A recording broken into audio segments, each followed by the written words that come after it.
In this video, we're writing each number in expanded form. That means that we are going to be writing an expression, not an equation. So we do not need that equal sign. Now, as you can see, every number in a place value has a value. So the 8,000s would stand for 8,000. The 200s would be 200. 4 10s would be 40. 5 1s would be 5.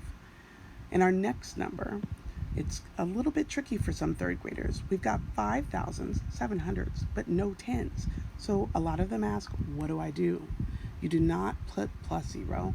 You're just going to skip it and put plus whatever amount of ones that you have. So you just won't have as many numbers in your equation or in your expression. Again, with this next one, 3,000, it has no hundreds, so we're going to skip that part, and we're going to go straight to the amount of tens and then the amount of ones. With this next one, we have 0 at the end, which isn't quite as tricky as when 0 is either in the hundreds or the tens place.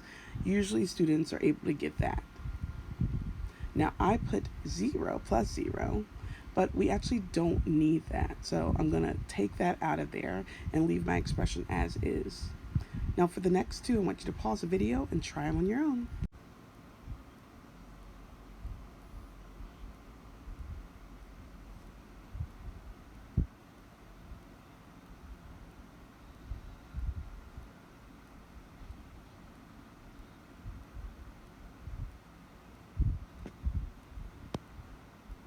These last two are pretty standard. We've got 2,000s, that's two groups of 1,000, which will be 2,000, plus the 800s, plus 9 10s, and the extra one. Our last one is 7,000, plus 900, plus 50, plus 2. How'd you do? Hopefully you did great. These will be on our post-test. So keep practicing. You're doing great. If you need to play the video over and over again to understand it, that is perfectly fine. And if you already have it, give yourself a pat on the back. Thanks for watching. Bye.